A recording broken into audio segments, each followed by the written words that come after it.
ene nyina echre eyemenhia ahemfie ene nyina eko eyefikesiem santehema ne na wotweda eye enedai nti ho enhyehyeye ho ntutuye na yebehwe no enedai na mamenko ma no so na mene kwameredu enkodi enkomo yensem twani anopai obutu menhia ahemfie nansa na yedembe komenhia ahemfie no yehwe adum efi adumwa de faketia ade efu alabasro ho na wafa pegahene ho na ode akwakopie eyefikesiem sene ehonomo esiti anopai mami ma chen Majo so Abia na hoye ya ko pa de me ta mo ma hu se enfoni da TV su sei ya toto stores mu ya toto ayi ehwaye di na no ne ye duma na seketia we dia enu Atlantic town ni toto mu a mensia etunu no ehwo na we say ya toto stores afudu le mu no we say ya toto stores mu a enu anu ebinimo enyanu ntiye yase ensem abasa ma odie ni store no ko ya bia na bidina apo mutiri to mu ma ja bon dia na de na ka je ngini ga ho blo kwa no na ka ni ni ya de mechanic there na nanu an ka ba am ka se an to so ke bia ga ho de no bia ni mo afitu na ba ya dire ya ko ba se ya wo mo ya de na ni wata ya ko ba se ya ka ja ni ubeti ya so da ku agwa ke dipla ama de ya so e ni na tu bi wala ntini ya fitu ya de ma ni ke de tu se o mo mo bia se ma ba kan ya ho de na ho kitia ni bia ma na santi mai ni na kimi enu ana ebirimo ata ho a akeke de bi ama ehu atobiri so o ti se ni ko ti ano a enu pe ni eswati o de ko kan de na ati ba eswati pa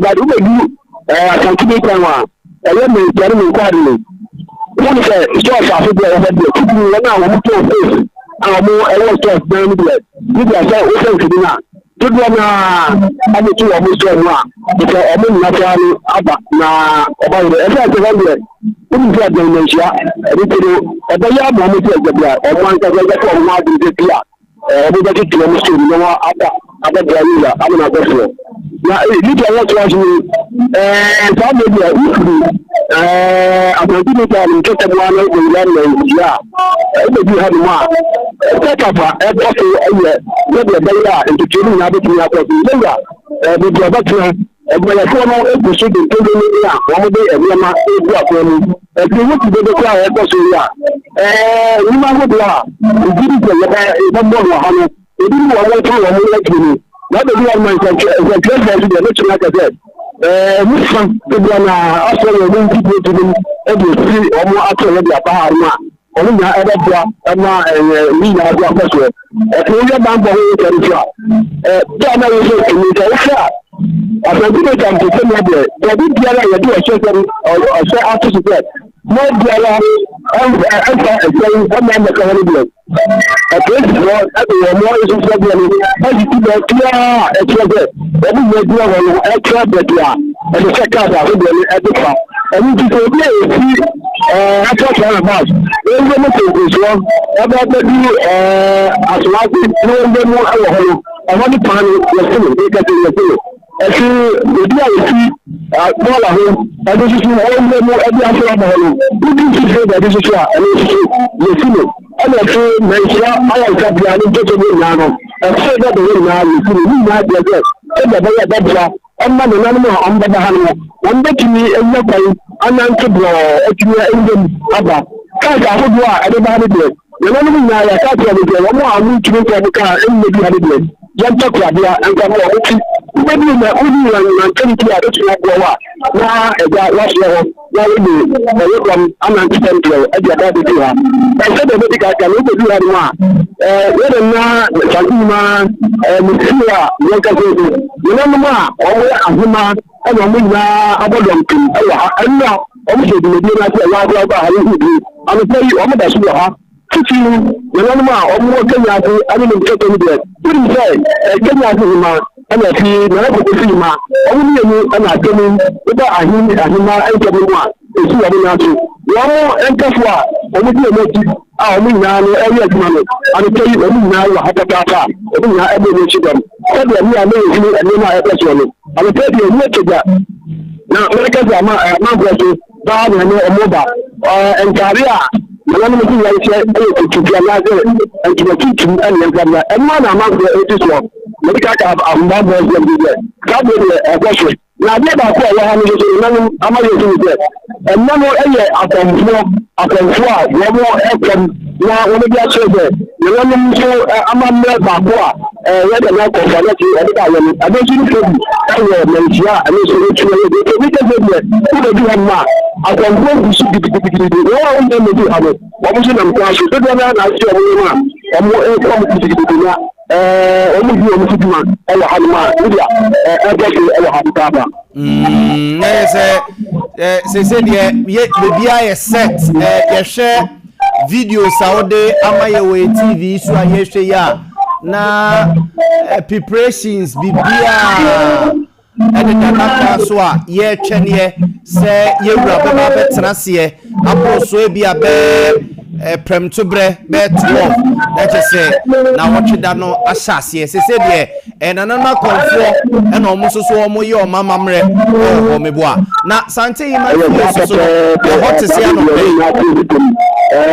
di so omo o kiri ye wa ta ja be ya ye ma ho bia ko ko ji na ye bi ni be bo ban na ya se ko ba se ye we ti ni ha no ele mo ni so afi de ya de be titi pa de ke kan no e na ma ko ro a se ye le na ta ti ma na ni mo ba ni mi se ni le ho na wo mu bi ku a o mu ebi ni ma amato apa na kwabie eyire se de ya edomu eba ho na ede ya aja ebi bedidi choba omo betwa bia nsa na ebi a wom sa bere wakọ but ede ya yefunu beda amanfo ka eno soso no udo ni fafemu a o kire sa no pay astan ho amanfo atoto o stores mo ma mi ebi ana choba soso matutubo na ho asante sei oye nkomoi ye basi e bedidi ni ya wo hwe ebi anu gba ni je ma nche mo bi ho ma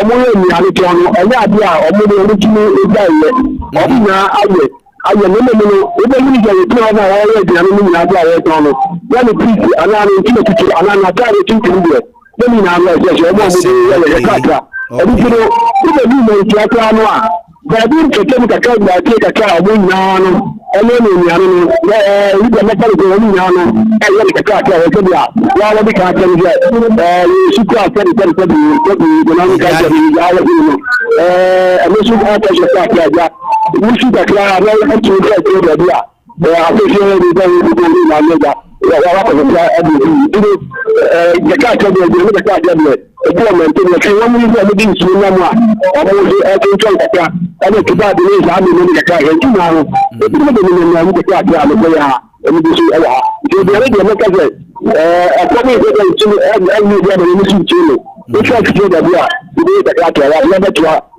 ko so na bambo aposifo asojafo fire service fo yenim se menhia prison wa chire wa bambo ho asemete se anopai mokokobru ho no ya bambo ho asemete ni na wo bi ha no a anam prison officer yo mo ha obo etu atutu ha afuni ye prison wa yedna commander wali ni gam ana pepe ani be do be no so ni no mo ha da ni ni eno na mo na wa ha ni ke se ma le parade ama wo adike ni na ni mo e ge me do mi ya ba bia di ka ka be di e ko wa da eni se wo ko mi na no o mo so mo e che che di be do be ni tina o mo asu ko be ni wa mo se se ha e sa wa ha ni ko so mo bo si le di ka ka fla da mo o se ti o ma wi na e bia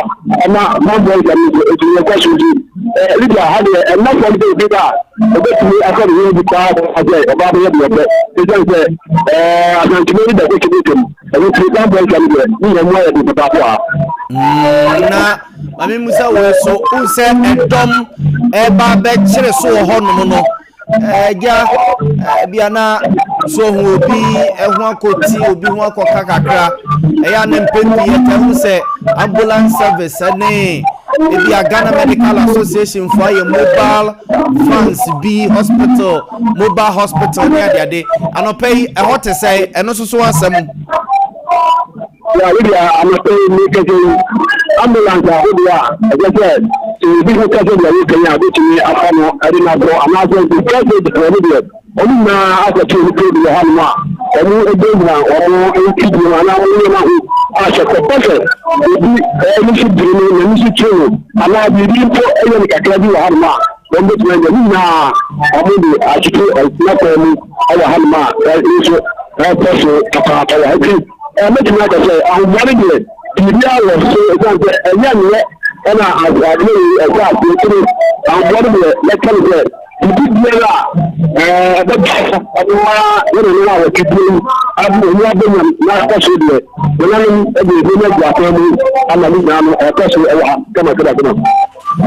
na kwa me odi waso toto fom a empanimfo enne ani da kwan se omo beba fie ho no watiti bi te se bia mampani abedi echira mampanimfo dada ne ministers ne adade no watiti bi odi waso toto fom a empanimfo enne beba fie ho If you are going to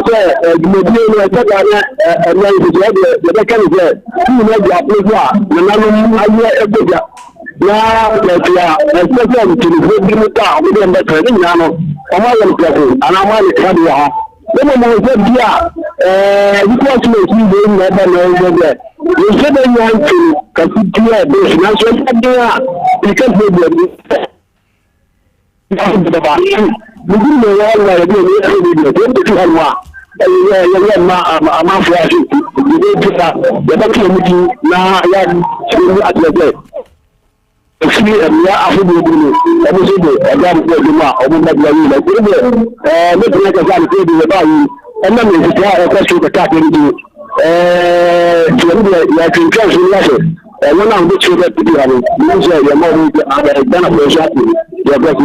Yo kame mamena wase na epe nsuo bi no na epe kakra tum so won evise ene ye a long day ena ye ko efikesi mu no nti anope ya mija we na je so ope kakra tum so hu na wa ye nti mesa ba why hwe ho so ye mesa ba ya yo kwamredu ena ye ko ne nchen ye na enkomo ayedi ne asante video ya edai TV su sisi ya around Ashtown where they call the chemso ene ne mpotam nyina o matoto omo awe enye obi na ahye wo mo but omo a atoto omo shops mu se ene abrewa na wochida ekoso no idikan ebo nana amoaman hene ne ana o kire mu se ene yenka se mie dwum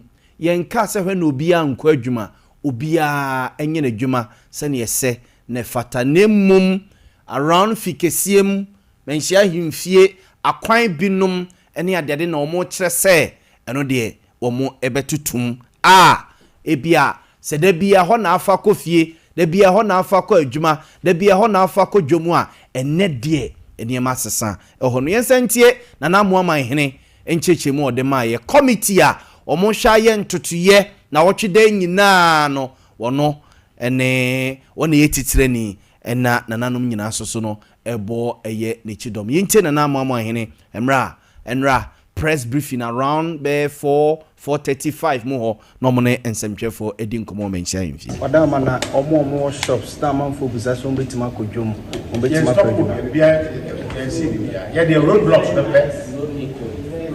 the pet and the sino within our teacher one obetimi abio shop now here was a block what department anti abattoir there and there no problem you ran car say mo bia e betu jo bibia ni bia be koso nemo ye utam hape na ye be road block said e be ya human traffic na e be also against vehicular traffic nemo wo to wa de o na shop ho na ka ma me to no bi be na ntia ba ba ta esi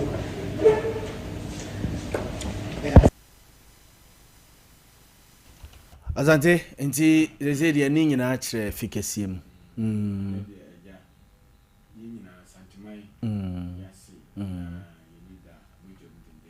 ninja kutu mwenje na media the makers na nanu ayade pa sebi ohwe jumedia ekoso na ya omo otisha mo betu dwa from day one omo tisem free ho enu na mama ni age sebi yemfa ye mempupu ani nkyere nipa wo sentiment ye ni ahohu pi na eba ni ade no we dey nananom ye ne boko ye bompa se bibie ntwa boko nwumre no se koto bi a na mle pem nanam ne betu dwa mi hu da ye ni beba so na ho wa wo ko ho de na enu esika ye na mo comport mo ho mo ni mo hu ni sebe we no ye boko waso afofo ya afofo nya mention na wakofa se mema power ho police for soldier for until we there ye wo ye mu dia ya me nkan pi me ye mo mpa ya se nyime bia be koboko na ja aho be ba be soma santiman be ba ye ase be ko e bi free penise sunyane e bi free ankawie material reports pia mu nyina na no mpanimfo pi na e ba ne me hu enra me hu ahemfo free rara e ba ye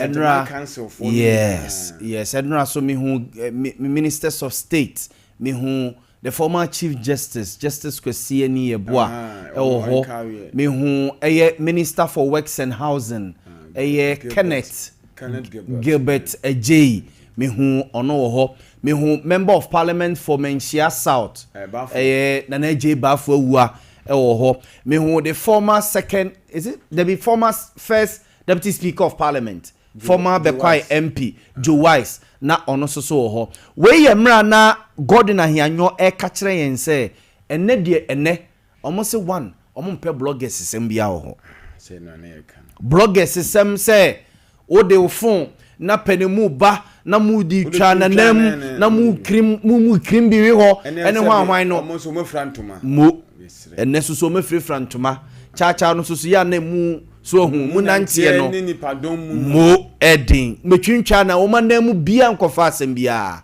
emanti enra Gordon Ahianyo nene di regional police command nanim ene nsentwefo ekasaye nhyehyɛ a wo ma ye te sɛ ne na ye boboso akwan wo ma block no mia wo ma yesi wonom sa amanfo pack wo mo cars security ebe wo ho ene shuttle be for mo de o maba ni nyina no o chechiem te se ne no ne yedi nkoma ase no o kan ne pepepe na ade o de kan ho ye se o se eye strict o mo compromise bloggers sem na o mo do o mo fun be gina ha na kekre na ho ahwan na de no even ye media for no kre no o ka kire yen se accreditation o mo de ama media for no ye obaako a ya twro emu all access eno no eye few ene ye de ama wo mo omo na ebia obetibe gira infinsin ho na ebia we use camera no ye meant for ebia cameraman bi so hu ene ye de emomo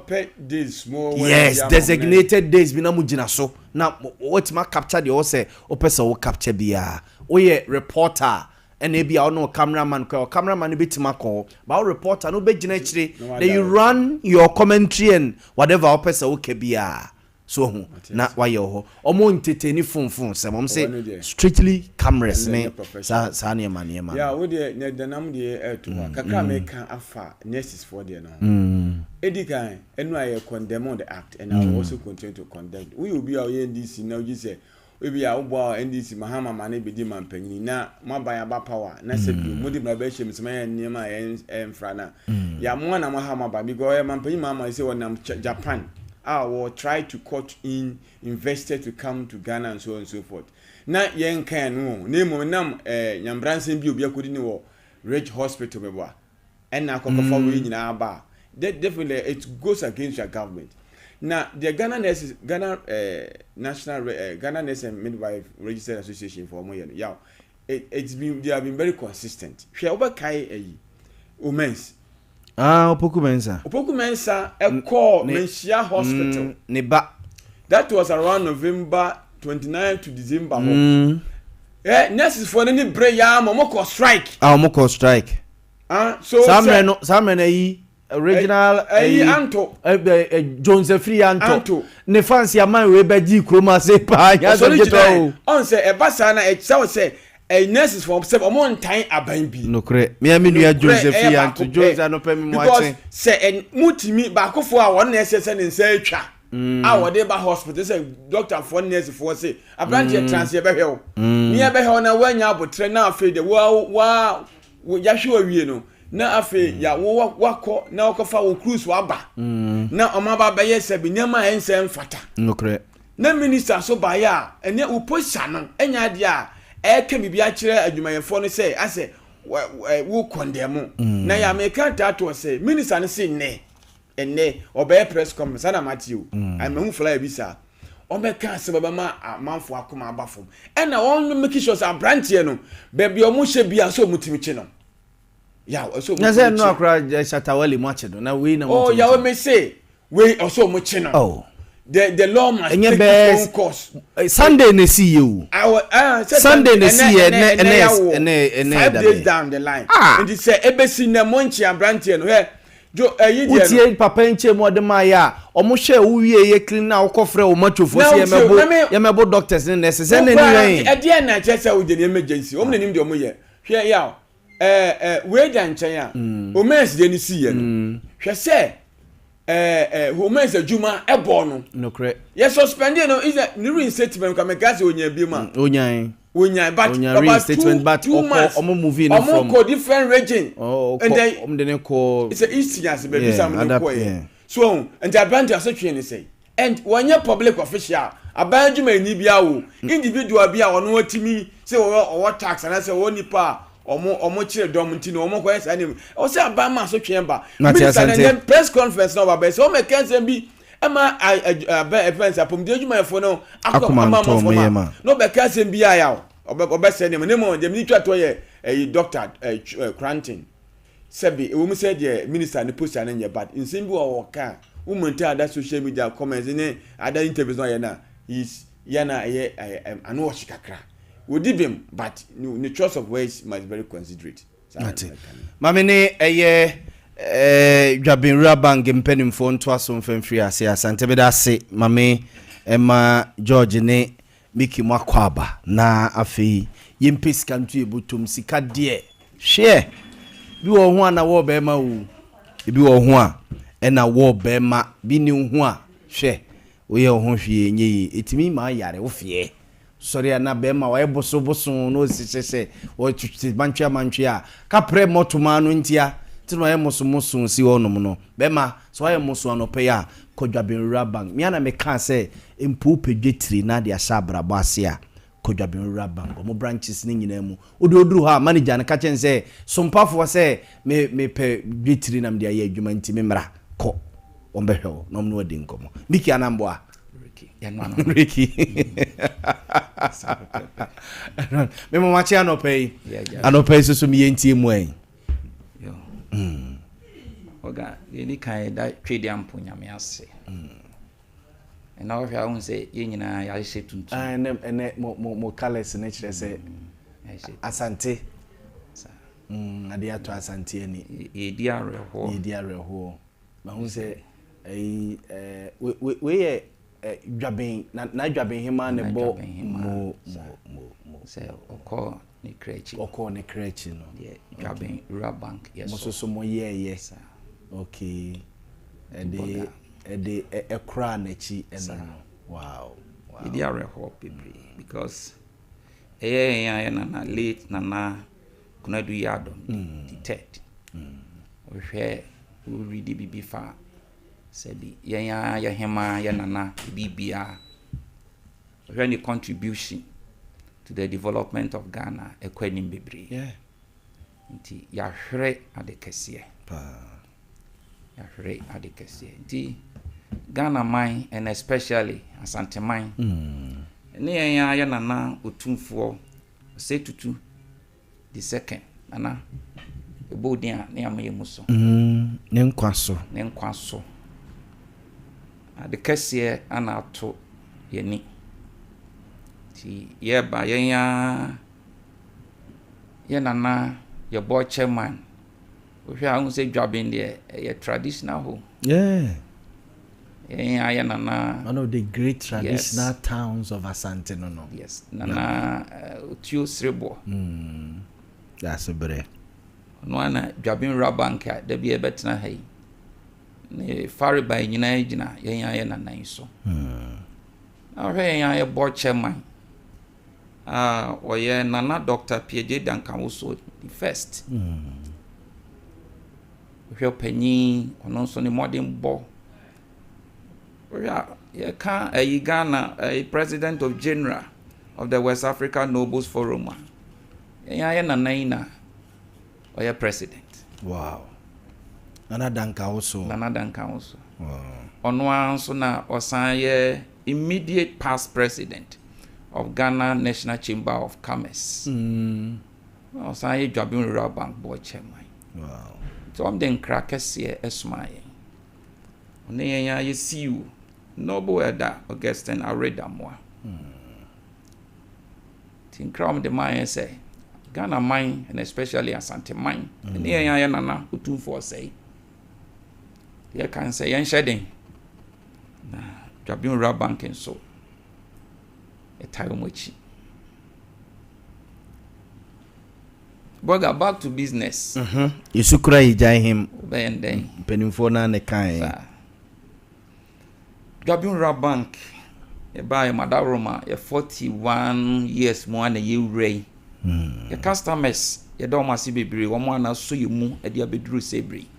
Ti anopai se uti Dwabin Rural Bank na ye nchi akese ana ye de ma the customers nyina. Na oya best rural bank of the year 2023-2024 according to Ghana Chamber of Commerce sa bodin da bia meka ya emakwa boga hu se mo class na esu obi adi kan a kan die na odi e no amakwa okay eniama bebre ne wom na meka se metena ha na me ni wadi hu adanse a wanhwe a ye nwie okay because bank nyuma no e doso ana ohwe omo hwe yeso a Bank of Ghana any mpanyfo any institution like Ghana Chamber of Commerce omo hwe Ghana business nyina so no obehwe sa institution we na obeka say the best rural bank of Ghana there na utimu say your modern born ekoyi na eniama bebre na mani di adanse adanse die ni say wo hwe a enemrem a ye wo Ghana ya buta ya ba kwen say behwe no man no akoso e wusikasem o hwe the disease croban ni ya obi aba MPP bombo omyom de NDC bomyom de na hwe enipa bebre kra beto aba o mu gina sa de oman no sikasem eko eno no om de to aba Dwabin Rural Bank enti sikasem no eda mpanyfo akoma so bebre na de wo mu no ane say enya say ye pesika bebre agu ye botom as a bank Name yaso ye social corporate responsibility a yebetimi dia ma enwuma a obroni kan medium small medium scale enterprises bia wo ko magazine a yebe hu omwo ho omom ton spare parts wo ba bi ti se omom ton bayire ewo sepe area ho wo ba bi a omom tonton enuane ene ade toffee biscuits any ade ti say baby ti say Dubai Katie Dubai kwa dum plumbing works just say nyuma bia empo ye nuano mo a amu di dwabi ti say ya pamade ana ampo say adwuma bia wo ye bia say bre say onfa wani nkyere Dwabin Rural Bank nem say eniama bebre na wo hwere efi say anhyehyɛ ya no ya hyehyɛ ama obia Dwabin Rural Bank na ye bank ya on transe enka say ye dwuma na ye no ye bo se obegye besia eyesei edema business bia entesa ye hwe se de munnwuma no esitie ohwe enura me ne mikokrom ene me nuaba panyi bi kodi nkomo unsa last near ka ye product be a friend oba pa na no ne botaya ewo ho ni nyina ne say ye boa ema a omu ye enwuma amon business na ko monim na boga de man ne eye fene ne say because of say botaya say pese ye boa omti no ensi hu aye friend interest o ba dwabin ra banka ya tisu bebre botaya say ye boa ma no mako o hwe population na dodo no aye ma nti yesusu ni adwendwen ni ebibia mu ni kire se ye boa me ma no ko monim yi a na just ye boa me economy ni in larger extent na konenim yes no so ye nyi other business ni enfrim obi wo ha oton niam na niam na oton no okofa ba ya na ato okofa ba ya na ato e content na ubehu se edu ba bia na eniam bi aba enso ebia obetu ni botom no na ensi hwe so ahokyere kakra ho ubonsa ne supplier de niam bi aba ankotumi fire ananko tuaka ana oton yanko enye sika ubonse okọ bank we no wura bank we enso ubonsa obeduru bank ne yase kofa collateral bra ya be evaluation report e wo building now de be collateral eno na dwabin wura bank ya tenase ya de sense she na to se in fact se o bana so ya customer so nya customer se oni dwabin wura bank ni digwa se nya se oni dwabin wura bank ni digwa o da ye to yan safro but modern akọ any of our branches name product needing the Asempa support okay boga de man here ni say sa product name yi kra no e customers na na de buy customers na na to ni din Asempa ye di product ni buy pe omo access back no say we di Asempa omo ni esi we ni din come say when so ya Asempa manager any product you kra the friend Asempa then Jobin Rabank we also adapted into a Asempa message they my customers say so your business bia or bia KJT and also what baby to say New Road magazine spare parts and bia woody now we do bia woody provided in say a quantum say yadi awo edwa no e kire say bia midi nitua no enye ntem because it can man tentem dia ye no so ye wo other products the normal loans no eno so bra for Ghana card na ko any of our branches ni me account ma ni ani wuni dwa bank ya ne nhihye ye ewo fo na o ka se o banks no ma be yadwuma o betimi aboa wo sikase mu tentem no eno ni dwabin wura bank interest bia ewo fo na no ye ni enua bia no mo omton books sebre school baby omo wo production into books omo business time stationary. This is the time there can say bomodia bra dwabin wura bank sebre ye bia ye pon ato ho capital sika bia wo hia de say be support to business na watimi akọ anim ni de afọ ni nkire bia be cra materials na they produce books no exactly we dwabin wura bank in of our branches enu bedi nkomo na ya support na no na ye nua ba ko na o ye branch bia ewom ha say ya also he is also into production of stationery books here on the bank ekoye adwuma na o hwe sika no order na bank na accounts mu kra na dawson sika akwaje as a loan okoye o man farmer no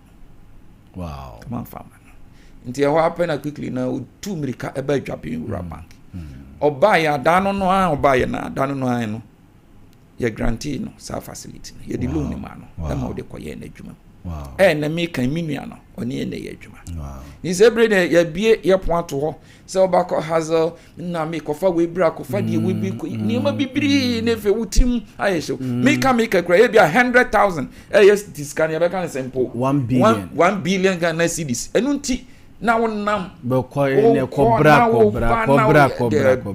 Jabin Rabank sebre ye bie ya pon ato ho ye hwe ensi hu no so ewom eye bibi bebre kakra bi commitment fee sembia kromponi se wo ba na o se eye 100 Ghana 100,000 50,000 40,000 okay se si kapotin no na o di kofie nye se yebesa te kakra de free so say says supporting nti me nyaboga business na e wo ho no last one say me no di nkomo say bre bomode abra ni wonu no e wo ho ni nyina wo de on business bi e wo ho bi omomra na ye ni omo enidwa at the same time wo pe ba bi de usika to ama awo ama especially shares shares ndi ayese usidan unze usidan ya what the rent especially omo ye no commercial base no the rent but the woman is say ubedidi ho afebo one ya ma no nananum nyina ba beto aso nananum nyina e bia ye dan no ayetitim ne bi okra papa no kra ne si omo ni wiase bi enso egu so ye den han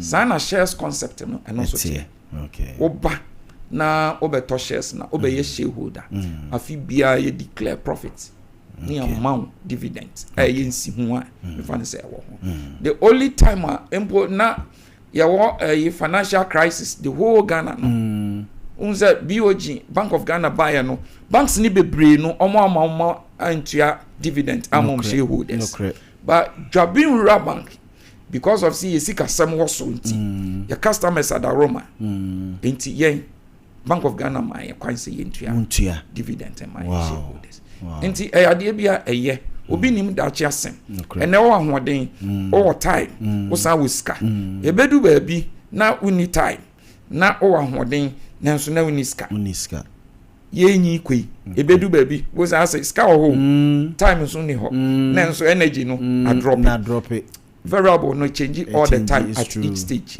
nti unya sika fa bi to ho Jabin Rural Bank na be savings account na be nya interest mama mi ni a George so atwaso Mate George fakakra so me so Libya yama Ghana ne sentiment nyina yako yama Ghana ne sentiment nyina yako Libya o nipa control abrabo control mu no ya na da biya se de manager sikan no ni se biya da biya mre wo ho but Libya wan hwe yi na on fam ran adwuma se be odon so ba de be guti isi ya make say time no 8:35 and some man chibi David calendar no kwa na eko is what horoma I fresh Bruni say the future is not tomorrow the future is today shares ya manager ka ho asemi Libya na ye wie ya be role o shares no wa hwese afin be duro no kaboti ya be de be nya de account so last year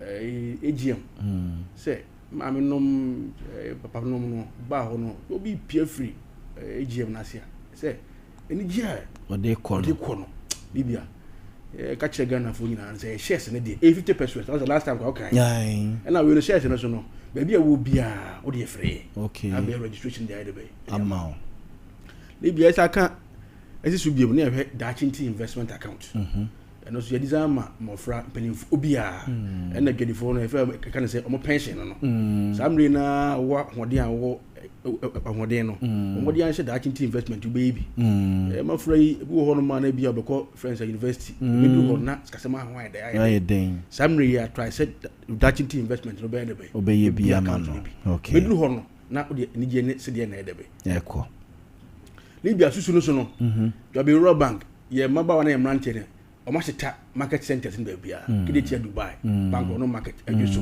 ahenfa Babia wo de oba to susu ni bi 10 cedis 20 cedis 50 cedis and also no Libya oji usika na quickly na no nya SMS alert de be phone so sika na atom the last time I say go no sorry kra bank wana ase onum se obaba na chi ya na chi we de ya na asoma ye reps ayi ma no wede omo ba ho nti oba o de fama no and also no to ko anim no bia pelo so a e ho no ye passion okay adama samre yes bro the distance is not the a barrier e will be o de to sa Fred the numbers be to dwa the Rural Bank de yes ya yo the Libya e the branches be to dwa no bia ba ho na o ne dwa Rural Bank so be de abedin se wo so dwa your chief palace Bonure your taxi station Ageso your traffic light no sa nifaso Fumasa your taxi station Sepe your Gako house Roman Hill your toast station Pankro no and branch wo haya panko no market hwane wo onwe so you Roman Catholic adesman kejetia Dubai your gate number 3 abo so your Asante line ni road so your Motam abrosan so Libya the numbers no betudwa okay so be na akra wo ha kwase message no say course no ba so be bia account for your bank the number is 0544 74 58 56 0544 74 58 56 0243 18 20 Libya yeso ya ko ide ye pe banga oba o de sede e be pie dia Libya e bank ba ko pe Gaben Rural Bank Nyame nhyiramo Ricky ne George nyame nhyiramo pa menim se enesoso mama ye dwadifo ne yetiefo cash kakra mama ye nidaso se ye ba Gaben Rural Bank ye benya bibi kakra de ato ye ho anopa ye di ka kire mo se anopa ye special guest wo fie ha mame Emma lawyer Kwaba na ye ni enkomo anopa yi me ba chomo fa flyer to TV ni so Emma lawyer ma chen ye nua na ho ye me ho ye pa ye de Awurade ase ye hu kumase na che isi aye na che o kumase yaba nokre yaba ye yes ye modro nokre ye wie ya ye nyina de ani kire fikesi mu na yakoka yewura ho na abrewa 1 week no ye de aye no fefefe ewo ehonum abuziafo lawyer kese National Cathedral ayete ho asem no lawyer Charles Owusu lawyer second name no Juana lawyer Charles Owusu Juana lawyer Emma National Cathedral Board of Trustees ni nyina ono ene yemranimfo edema wo mo samaka yankomo bebrebe ena abade afa ho ebi chese sika ye contribute ye no edahe enti cathedral ye nsibie wa na se yese ye investigations KPMG for your modie we so ababe se government direct forensic audit bi nkokoso ne ade a ebusa se ni nyina no nti project no ye ne dey lawyer me ense ye nkomo na se lawyer nti se ye betima conclude se National Cathedral no ye jai si ana ye nsibie wa na se ye jai okay National Cathedral no board ye in session okay yeah koso okay akase se ni se amanfo sika na amode banana aye yi kakra slow down kakra na ni nyina agina nsema na wo ken nsema akokọ so ne nsema amanfo keka ye ene ni omanuma mankofo esanka omo promises sanka omemeska na omeye yi no omo twisan kakra ntem se ja trainer ya start to see chire nyomam and I'm out for so Sana National Cathedral Sikaini Yina properly accounted for. And BBI me sure said with time no on the sign donations no as it was planned. Now on what we National Cathedral. Okay. Na lawyer National Cathedral na yetrimopo ye vision pa aide enwene se ye be National Cathedral na ye dey. I say you could a woman Ghana. They see a Christopher about 73.7%. Yeah. Independent churches, your Catholic, your Presbyterian, your Methodist, your independent churches, your baby Action Church, no money in the I'm sorry, no, I said privatized. And there was a here said, a focal point of Christendom. Anti-president, former president Nana Akufo-Addo, and I had to say, so we need elections now. Obesi and a cathedral, not the Nyankopon or the Nyankopon. Tisana at the end of now, president, yes, I promise no, Satanoye or a candidate.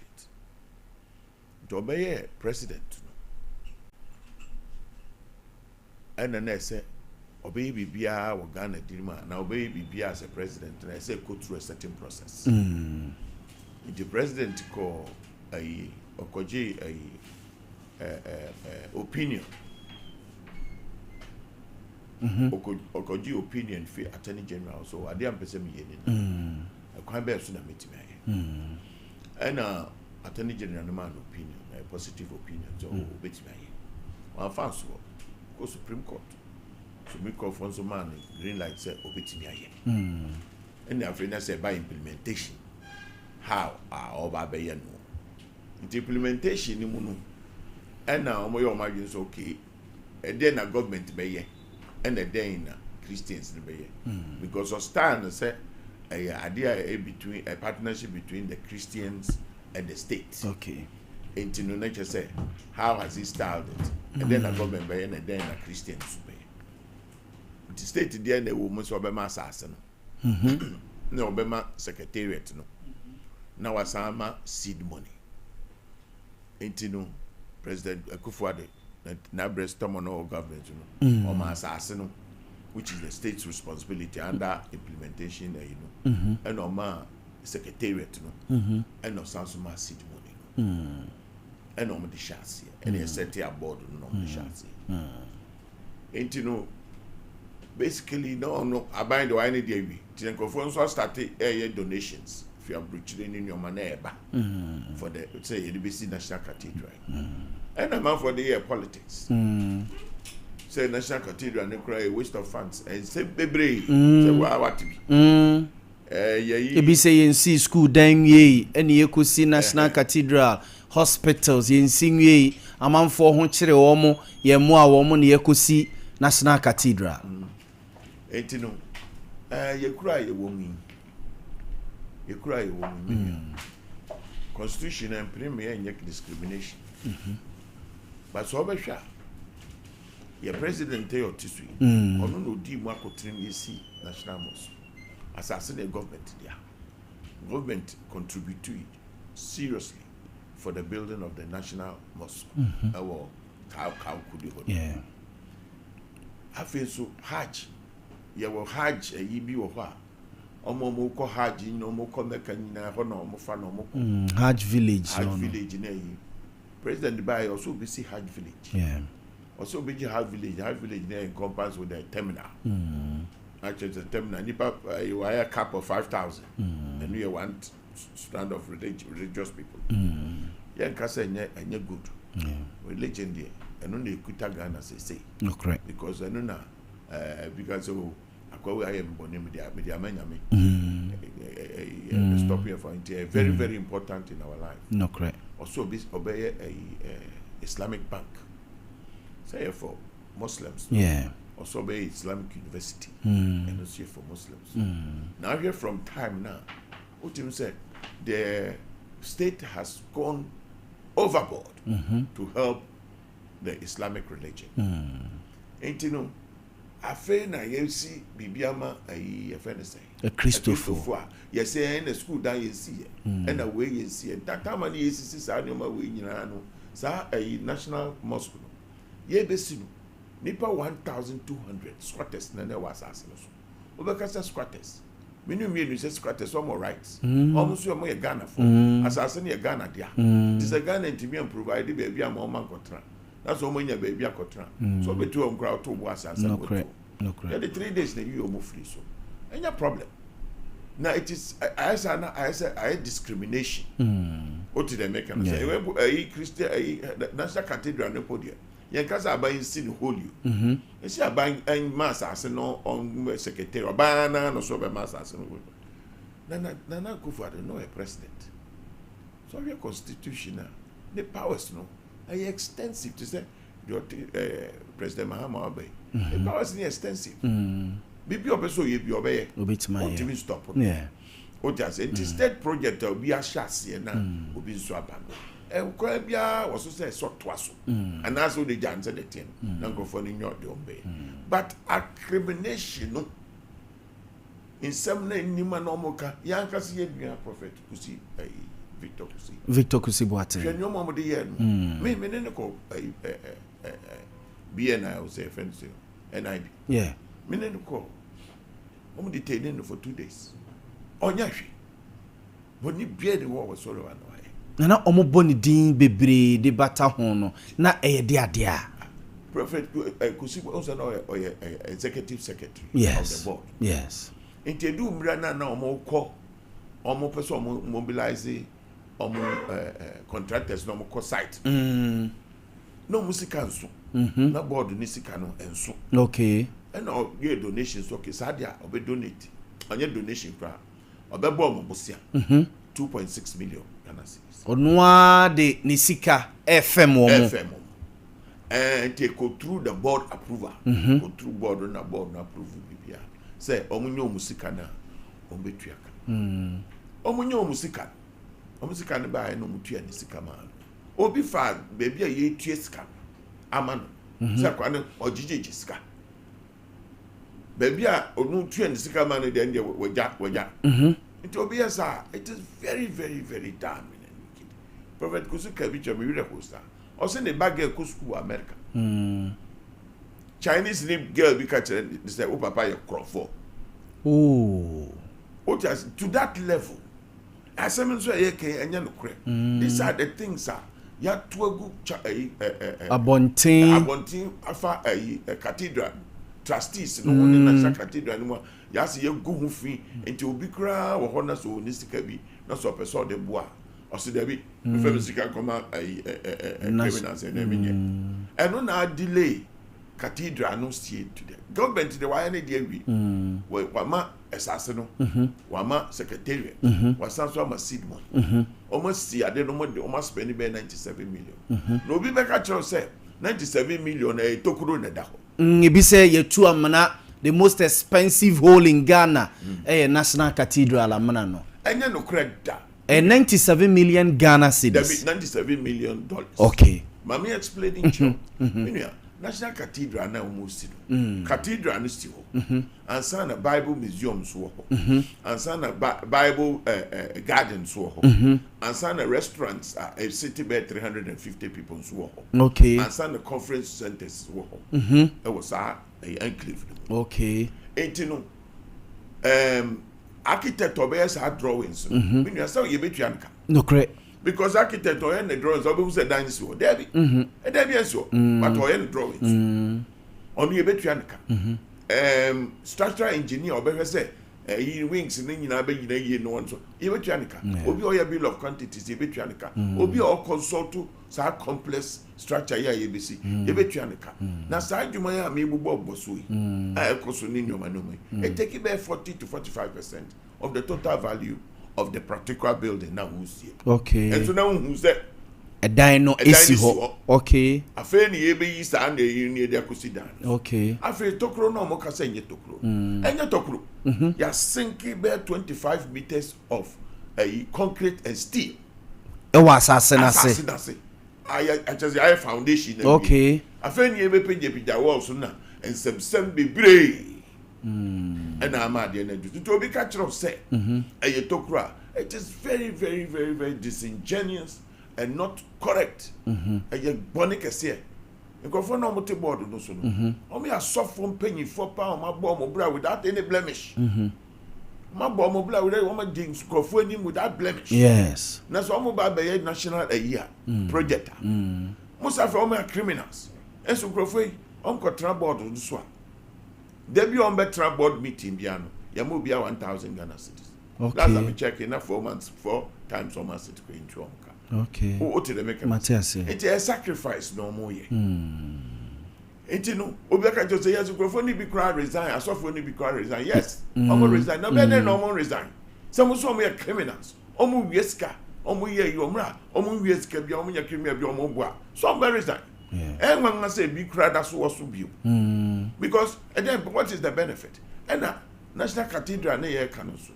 The beneficial owner, a incorporation document, the beneficial owner, National Museums and Monuments. Okay. Beneficial owners. Okay, you know, see, be National Museums and Monuments for now. It's a head then. Okay.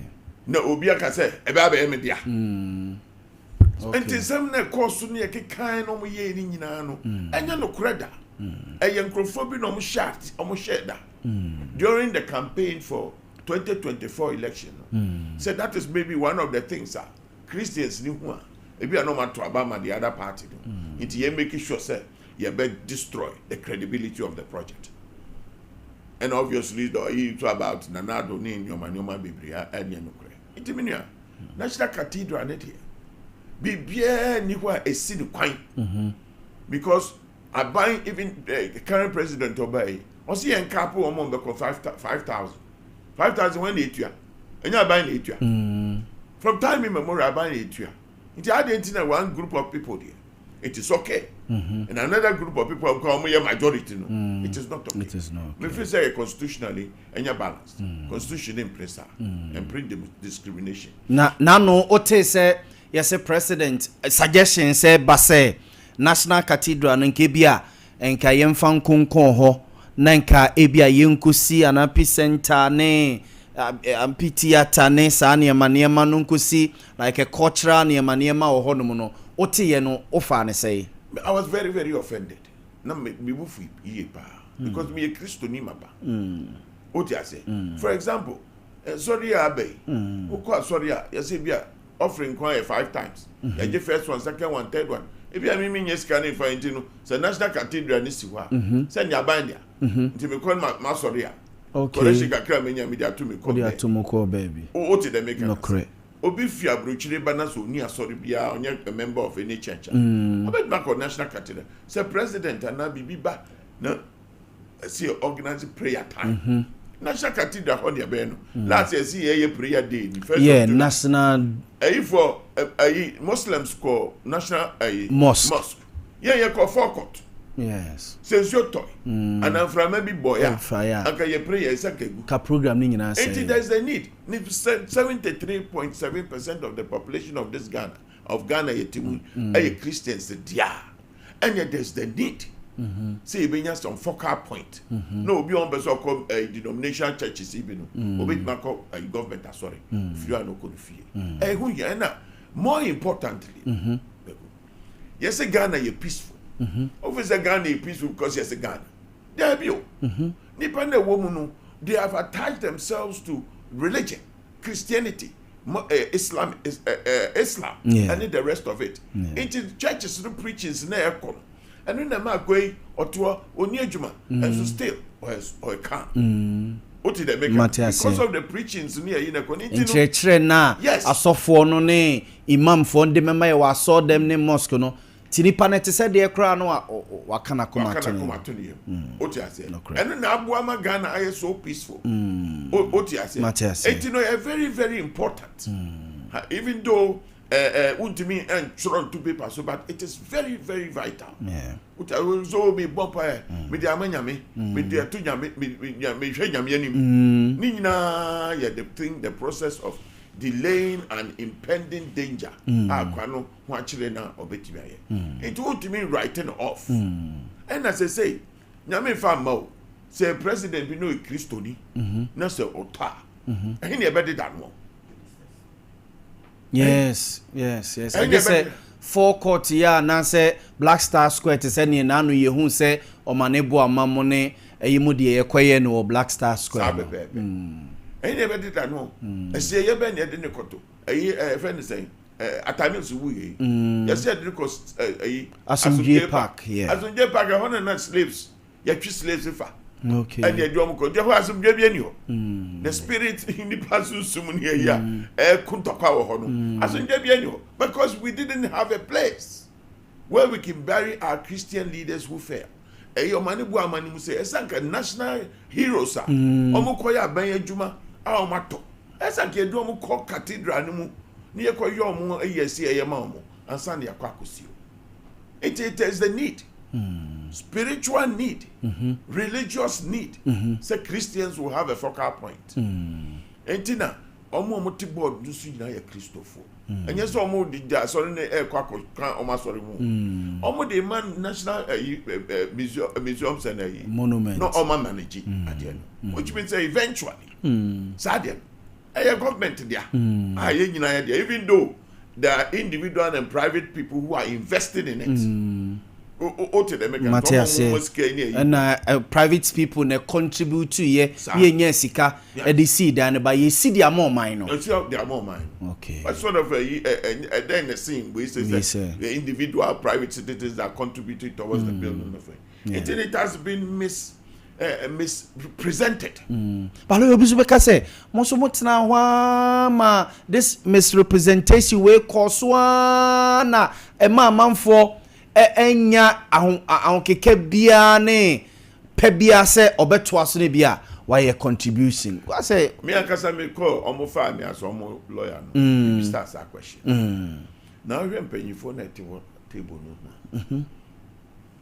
ayi asofo mpanyifo ma head is big checks is there on my retirement omo tifio omo dwene mu o se ba sa ade ye ba se ba beboa nya fe ni ekoko public akoko sie that in the nyoma into the argument say the truth will come out at some point in time and when a bad one tia e solve problems in here but then okre the can san ko so anontem e san ko mo ma for hu okre no e wo mu ntem e so mo delay kakra but e say a chance mu okre enti egusu a ye pushi okay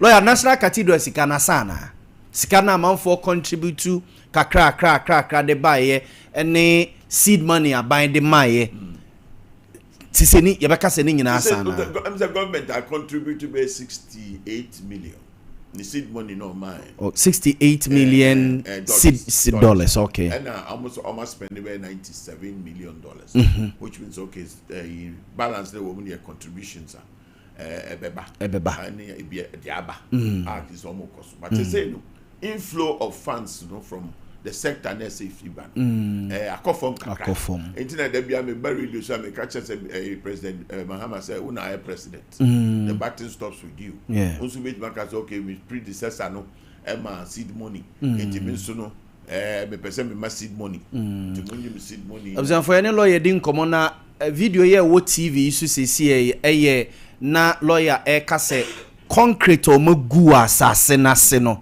enye concrete ketwa ne adwuma foundation na o maye wa asase na se no eno na ebusuafo ye hwe sisia e wo television no so no lawyer iti na wo cheche mu so it is all slabs na wo sa yes tini nyina e concrete no magu okay asase na se abasuru sa what I say it is a kose almost see ade no see a rock na wo assassin said the bear have quick near year to me affecting okay it no page abasu I just said that no mobile sites no near you sit down and okay it is your because I slum so back and no who say swimming pool now we a journalist and that's a person who could know woman free engineer ne contractor no who sit down from rebuy free say mama train baby amodru any the echo ade we amoye kwase kire say na wo de tell who ya wo say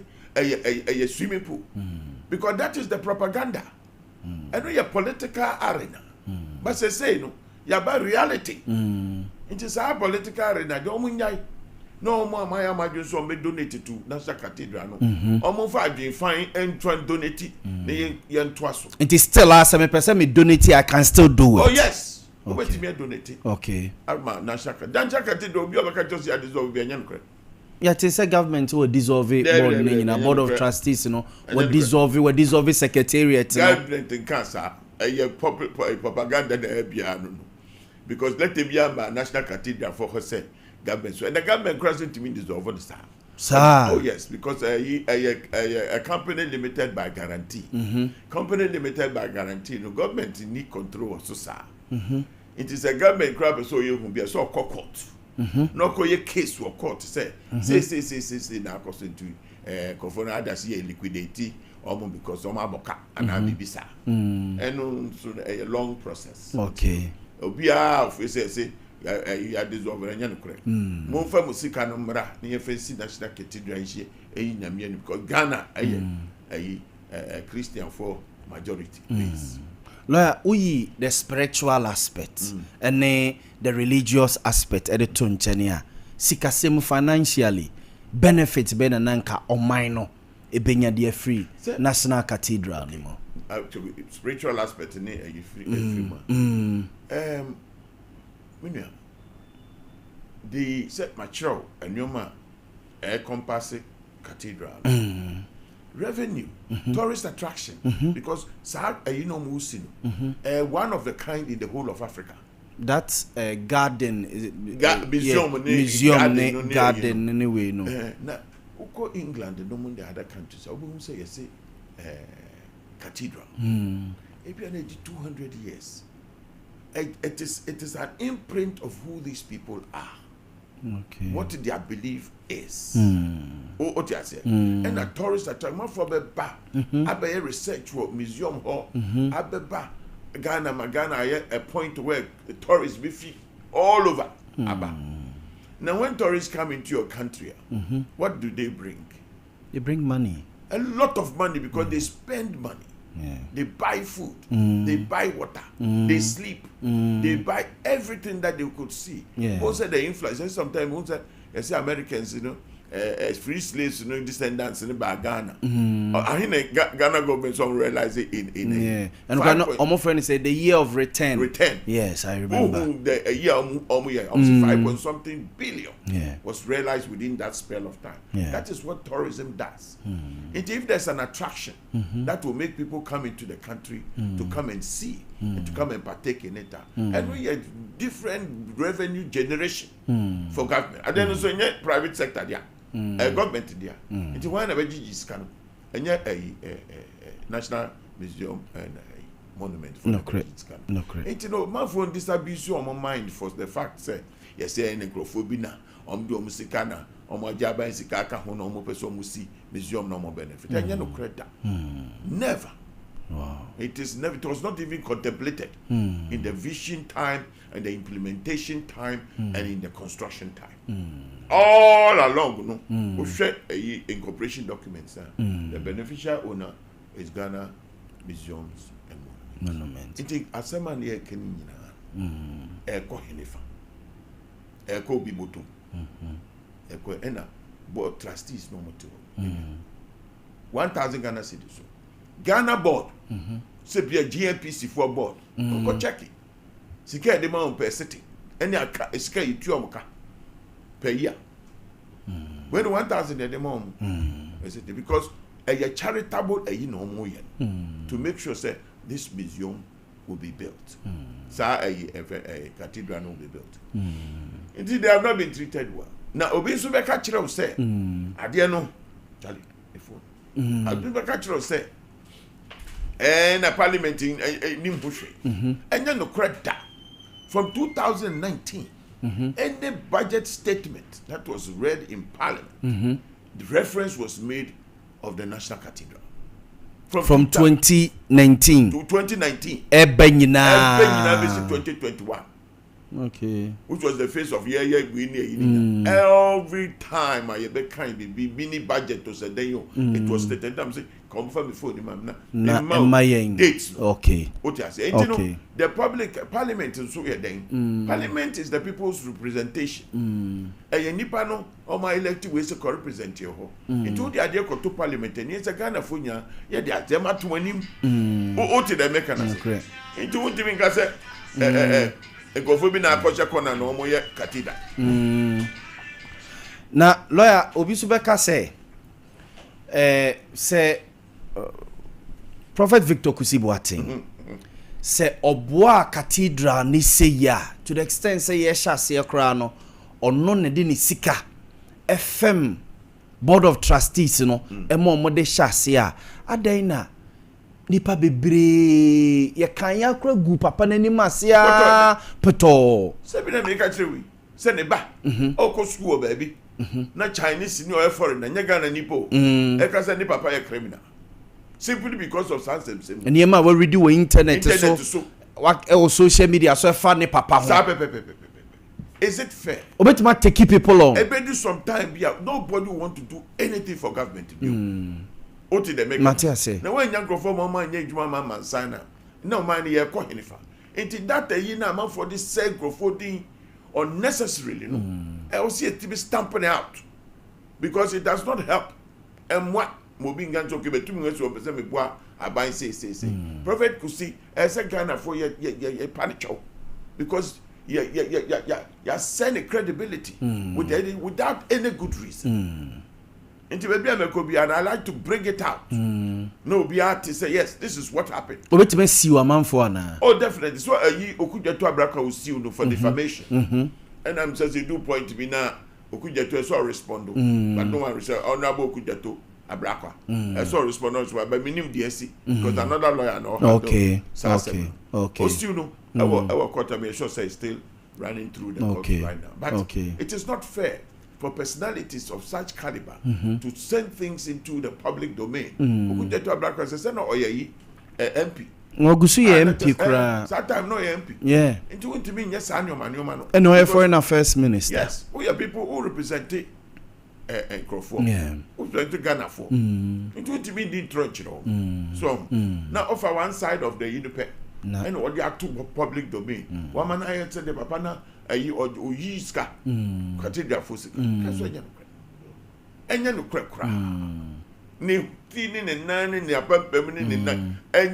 no truth about it. Now no KPMG for your more audit. Deloitte for so about be or more audit. You who say government spokesperson Felix Kwachu Fusu at the crata by Bichire mu say and no nchire say board of trustees no enye boni bia say KPMG ni Deloitte for say omu boni bia omu ni sika bia nyirai bibia da honom kama omo aban fee say enye eno no nche say board of trustees ne nye boni bia no mo de ama auditor general say onye forensic audit yen kana obianti. The auditor general is an extension of government. The government has militated against in opposition and then in governance they have militated against the National Cathedral. And what do you expect to come from the auditor general? We're a company limited by guarantee. It is a you have to say, okay, for independent auditor. No, ababe. No, you know, come at okay. Independent auditor need obey. Now, Felix Ofusuko, honorable Kase, even those are auditors, then catheter. It is very disappointing. Because what is the standard of check in any accounting arena? What is the standard of check? We have all agreed, say by auditing and accounting, and then a conclusion say one more discuss and that's what my misappropriated scan. It is like my year we na some of say a man. That's also still it is not enough there. And then some now can say it's not enough. No, the law is a forensic. A forensic. How many times do you want to do a forensic? KPMG Fonso how many times do you episode a forensic? Next is all PBB. Chichina o PBB. Almost a books and krata the National Cathedral Secretariat no edema KPMG edema Deloitte and no mujina so ye I buy no book for omo book for frana I buy na to say omo book for books near yina expenses nyina was done by the National Cathedral Secretariat and the board until they have the competence or the capacity to present documents. What did they make it will be at no can who need document to be you have not managed anything. You have not even supervised anything. So how can you say that there are other things on my farmer? Where be some for being on my farmer? What did they make it? It is our man as a propaganda, no man. Yet to go with you. But I'm not here to hit against anybody. But the truth be told, say, sir, a National Cathedral, why people have so much, certain people have so much become criminals about it. I don't even understand. Is it that say National Cathedral be Ukruma? And I say be an anado or start a National Cathedral and who it your best year. And only a seminana. And they say and then made by me kind social media. Yes, it's a friend saying stem. They say I ain't be stem. Yes. What is it? What difference does it make? It is only stationary cost. So we are stem now. I see the big count, just stationary in your Let us be realistic and let us be solid and let's use public funds rightly at every given level. Lawyer Aban we buy enim se National Cathedral ho nsensem nyina the Ministry of Local Government na ya na omo engage aban we buy omo hia board of trustees no omo engage mu ne mo hia se bia ye pese ade no ye hu de ekọ ye pese ye to aso de bi kura design no ye be sesana na se baby engagement bi akoso omo buy well I buy no board ni throw letter come president e bi omo dru and ye yinya say ye man the report of the progress of the project and the president ska say omo ni Minister of Local Government ni religion omni engage. Nti yede na meetings 2 times. Okay.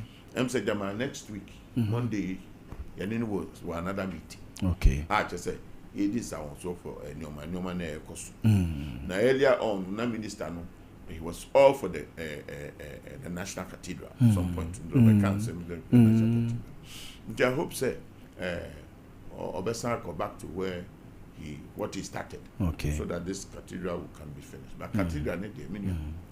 It was it is something that the country needs. The Christendom and even the religious base in this country, they need it. They need it. Into I was see.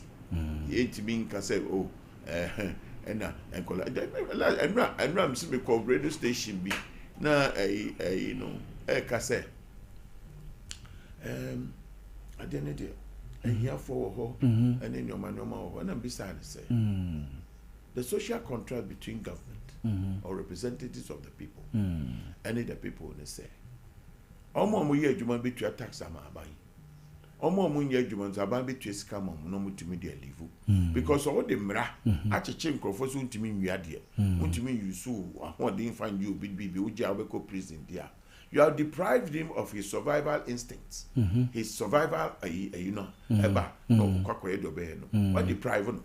It is only a Jumana Wawak, no, registered depending near Juma Warrior. Then you must be able to provide something for him to sustain him. Because as a human being, there be an Osoriano pa, also did he. Nitian yes on my group, son my tadie, or shatadie, and so to be called no ba. It is a 1 years annual way now. My checking budgets and from a union. I mean, who baby as where for all the unemployed, where for the low income groups, where for disability. It's a bias statistic can be at all. Say, when a Sancro for win your one data. It is rich for anybody to run that argument. Not just why we need their worker. If government really wants to help the poor, it is not a scan of cathedral. And it's against the coin. It is a DC coin and a project to be the poor. But there certain things are needed to set them a capture and say cathedral is a focal point of Christianity, which plays a very important role in the peace and the sustenance of people in this country. It is a person argue say yes here for there. It must reflect in our budgets. It must reflect in our policies. It's okay. See, Chessica dia share, a Chessica bia 20,000 and I say bia 20 million. Ya de share a fee and the behavior here for unqua. Ya woman data. And you only the Trump. No crab a government. Some misappropriation and the union. So what big budget of 2 billion. So Tiama Momunya Juma. Send your pay Juma no more to your tax ama. No credit. Not just a wound. Not just a wato. In January Juma. And the cabusa pay for near year government. Ever since that. You started now independence. It's a minimum dear. And yet country Jessica and yet the cure the poverty levels of this country. It is government policy, which is rooted in making sure, sir, there is sustenance given to these people every month, or so every 2 weeks, or whatever. That is what will change the thing. Now, Omoka also is credit. But this is kind of yes, I contrast now. You could get and every day the government. This is kind of so. David, Sike kakra na. Yedi bi kwan, yedi bi si school, yedi bi si hospital. Minya, here he, the ministers, ever. politicians ever. We know them before they became politicians. When they became politicians, we know them. This kind of way, almost salaries are now. Almost salaries, you will not calculate. The evidence is there. It is true. So, but I'm on trauma. So, okay, say, your baby picky and conform ye in your Jumani, ya pick you. Now you make sure baby or mote. Average will be non-fixed abode. Conform chrome we need that address ground. Yeah, one data. It's a post office ha. Mojaro hormone concoje. No akonje the gyro. And yes, every woman is come and ebusu. Yes. It is a responsibility of the state. So to make sure, yes. To make sure that he has some sustenance. Now, Newman Tia, San Newman will 8 million overpower and say Christianity, Islam, Ubeko be fear na or Chanyoma, Ubeko be fear na Ninyama or show. It is because of the religion to be a bit a project in the morning, a man I solidified to continue. And you need of the country. That's it. It is there. President Oye, why are they consistently or making sure Islamic Bank? I'm not for say you can't in the Quran. What you mean by we say now interest? Your friend haram, haram. And you see, Islamic Bank and they are Islamic Bank no. Ebema loans to the Muslim people no without taking interest, which is consistent. Okay. With their worship. Okay. It's a president so by Islamic banker. Many ne kwanswano no. Yes, ne kwanswano. Sounds na me say National Cathedral no so no. Ne kwanswano je me president so utie bi dia. Yes, what to kind there but utie bi dia. Me srew National Cathedral no.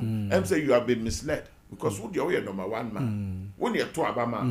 Minister from nkofo atwa hunya hia. Wo na apɛ. And you know, tomorrow be some president one of these days. Maybe a mama na National Cathedral no, but taya net actually dear a debebre or minor, and in near man or mine benya dear free mo. Ye hope pass any president Bishop. Ye share any mo. The president to ya present Bishop near Bonaman no see minister. Minister. I hope so one day no. You bet me. Any president is here. Now, you're canvassing.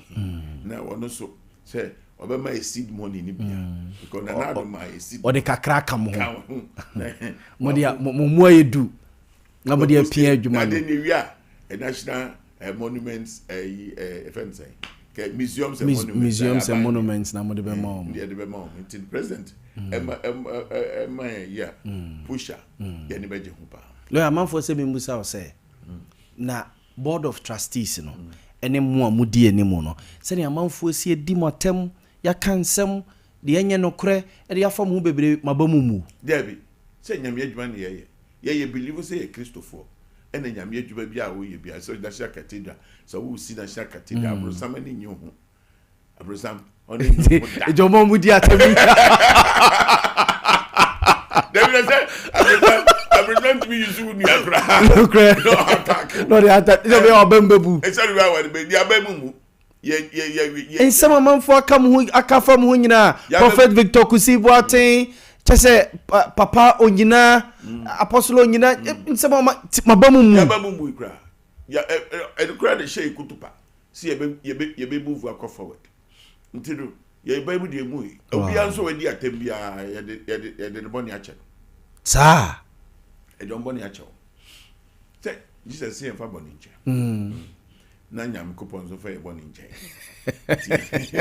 e don boni ache boni boni ache o so dia dia ache ti e kwen but the make sense a Christopher amu Ghana yesemo ye 73.7%. Yeah. Ade na friends National Cathedral na yesi no enye nanado dia ena enye onipa dasani bia dia e aban na be na dia a be ya aban nyuma any private sector nyuma enyoma bebre mon sorry because we be hia kremofo enyoma bebre aban aye eno aban gusu ye nti yesu ye dia mon sorry na mon kasa na aban gu say yes Christopher no mo supporto ni entimi enfa wie National Cathedral na abanza na adwene na yemwie ne ntam lawyer dear na odi beja ye krakra na enim se obekwa akoya hoboa na oba eye menhia hemfie na sante hima na wotweda no munyina maba beta ye rechi ama na yefe dear na odi eja yen what the media money say National Cathedral ne dey say na no pay Cathedral ho asem ne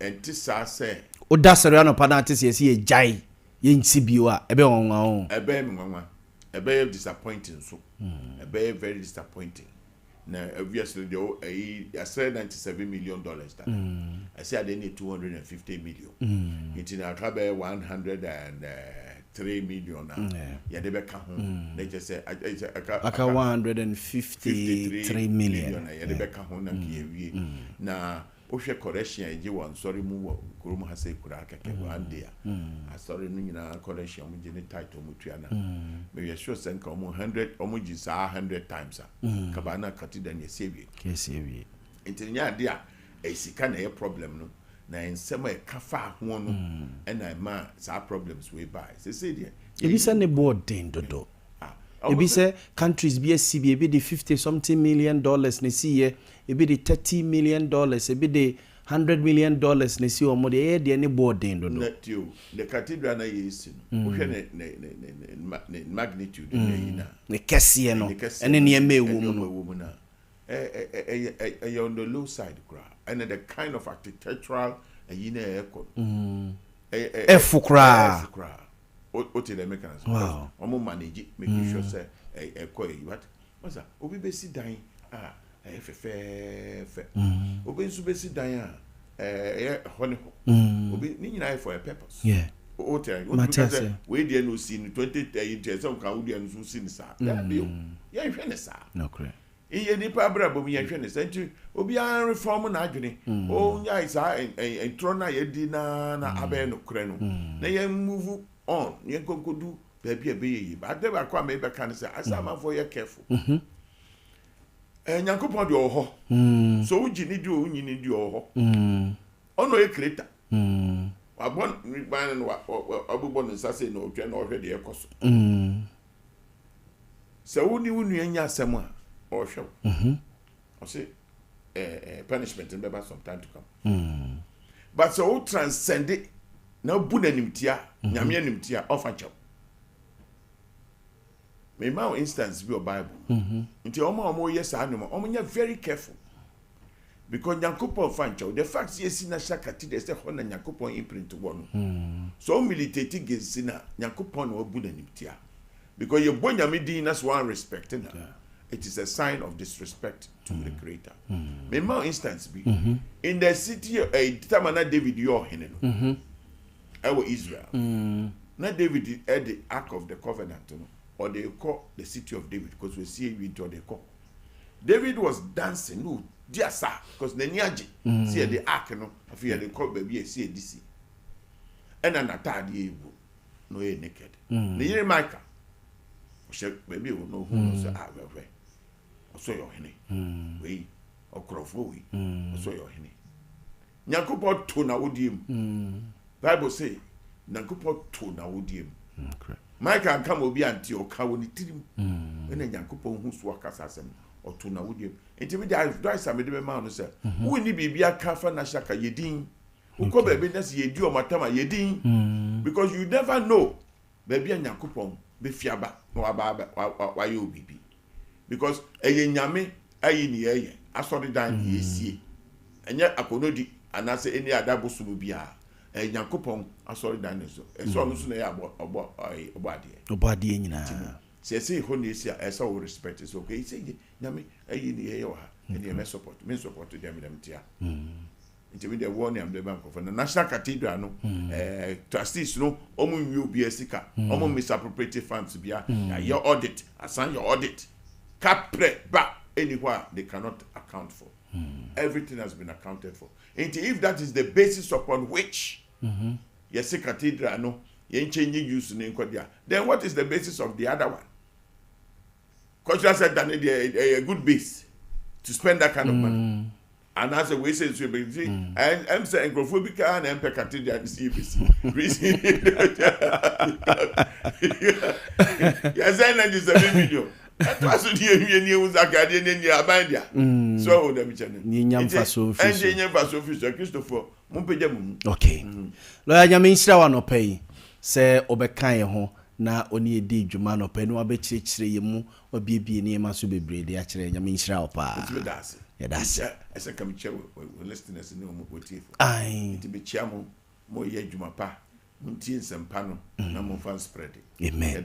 Yeah, that's it. Yeah, that's it. I mean, show. And then you mean, quit him say, we are a busy hour. I him fear. Mo.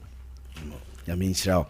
I was a 40 lawyer na yete nenkano, ababe chire ye mu, ababe biebie, niema bebre so, edi achire yen, edi afa national cathedral ho ono ena eye lawyer kese de ema national cathedral board of trustees oni mini atwumasi na eba mini atwumasi le beja no lawyer Charles Owusu eye Juana lawyer Charles Owusu Juana ono ene lawyer kese de ma national cathedral board of trustees ni nyina abusa for mini dwa kakra Yaw toothpaste and the brush ni edi twitwi esen so te ase Yaw toothpaste and the brush no fa bi twi o se ma sena woden ema eti wanum ema ultimate aduane de so hu ebiebie o se no dodom no ena o sena se nyina green no eyi ni nyina afri wono mo Yaw toothpaste and the brush ena ye de etwitwi ese ba bia ye tonton enema nyina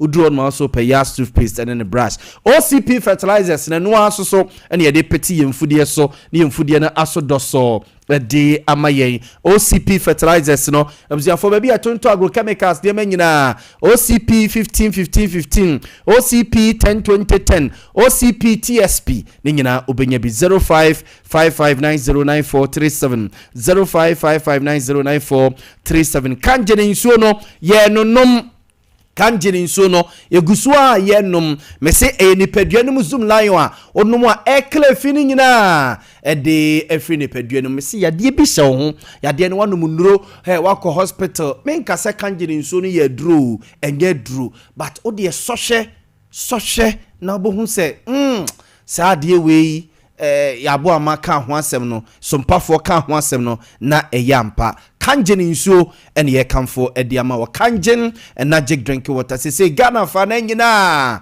ebi eho onomu a eboa digestion sort ya say eboa wakoma no eboa o liver o kidney ema ne timi ye adwuma ye sa ne ma we nyina eye adwuma ye woni padua ma jack oda no ada wu for 0241 449191 0241449191 and at Tabita Clinic so ye free screening eba diabetes prostate name infections ne honia maniema yes bra na ye free screening emfa emam 27th and 28th August and na ye de ehhehye so 27th and you could see 28 August and na ye de ehhehye so e wa hojo daban ye wo Cindy's Junction hono a hojo daban Cindy's Junction hono a ye nyo kapreba ye show ye bibia wia na ya kire se ade we ne hu ho eduru we beboa